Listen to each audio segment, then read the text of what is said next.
What's up, everyone? I'm Timothy Alma Jr. This is Milamasylum. You hear that?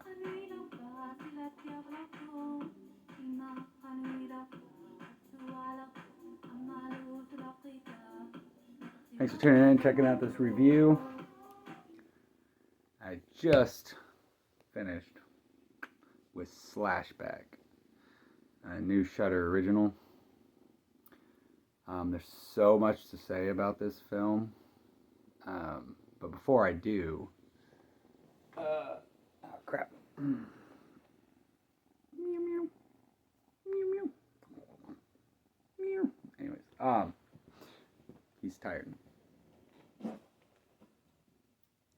me see if I know how to work this iPhone thing. Let's see here. How do I get to internet? Ah, I found a search bar. Okay.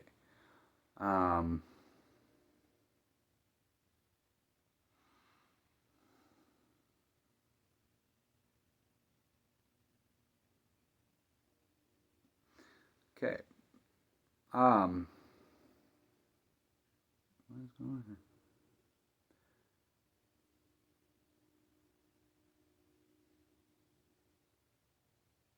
Okay. The film was shot in, I'm going to slaughter these words and I apologize, Pang Ner Tung. Now,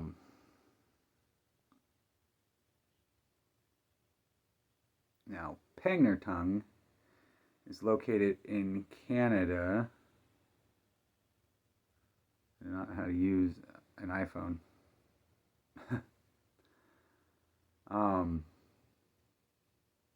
And it's inhabited by the natives up there. Baffin Island, Nunavut, Canada. It's -9 degrees through January, and it's cold as crap all the time. They said summer ranges from 43 degrees to 49 degrees. It's crazy. And then they have like long summers of like 24-hour days, which is probably when they shot this film. But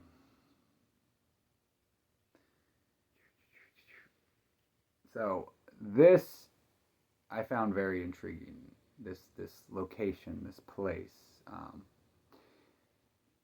this hospitable hamlet is located 50 kilometers, 31 miles south of the Arctic Circle, on the broad reaches of an ancient beach in Pannertung Fjord at the north end of Cumberland Sound.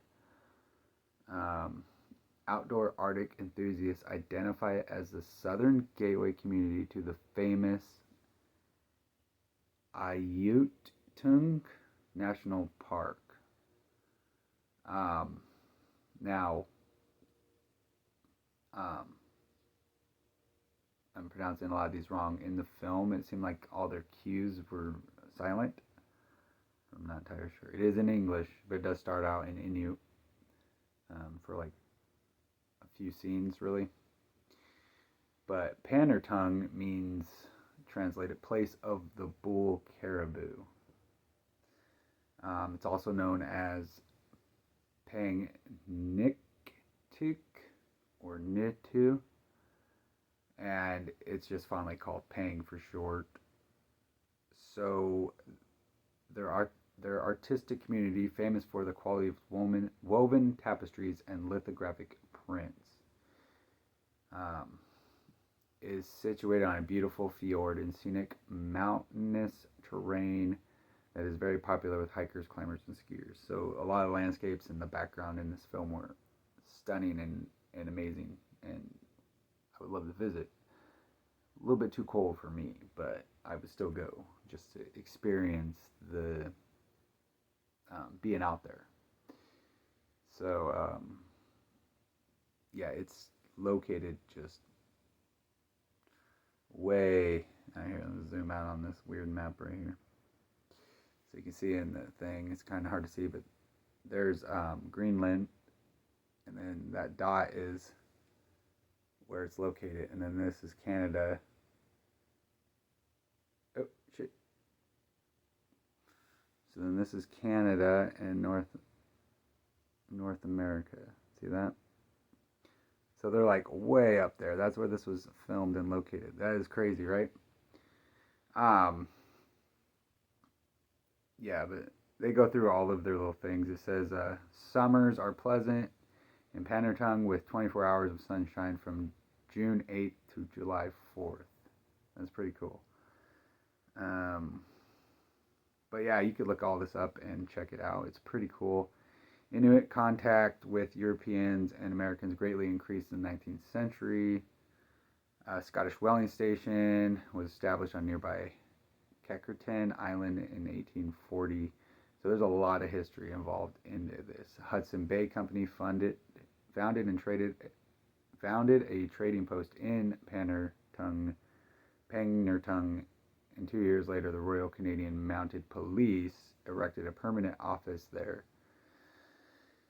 And then in 1956, federal government teacher was appointed for local school, and in 1962, the first administrative offices of Pannertung were established. But yeah, it goes into this giant history of everything. Indigenous people have inhabited the land near Pannertung for 4,000 years. Today, many Inuit artists from Pang are producing vivid tapestries of other fine works that reach an appreciative international market. Activities and wildlife. This is so cool to check out. I love what they did and where they took it. I love the whole idea surrounding that, as far as a new culture or otherwise. Showing a different side of another culture rather than everything we kind of just see all the time. And Native Americans aren't, or not even Native Americans, I guess they're still American, North America, technically. But these natives up in northern Canada, around this area, it's funny because they just kind of, everyone deals with the same kind of situations that we all deal with. But this movie, it circles around a group of like 12 and 13-year-olds. And I have to applaud because their acting is actually very good. I mean, even the little kids, all their acting was actually really well done. However, the film itself was not. The only cool thing about it was looking up that about Pannertung, and that was more interesting than the entire film itself. So if you read the text, it says aliens. Yeah. And it's just, they focus more on really nothing rather than what you want to see. And what you want to see is like this much film, and then it never really goes anywhere, and it's just kind of like polluted with nothing the entire film. I mean, it's a hard pass, guys. Like, there's nothing in this film that you want to even see. Like, there's nothing. It's just a bad film. And like I said, the scenery, the cinematography, the acting is good. Script, not so much. And then the plot and the storyline is garbage. This film is a 2.5 out of 10. Hard pass, skip it, don't watch it. But anyways, I'm Timothy Almine Jr., and until next time, meow meow, meow meow.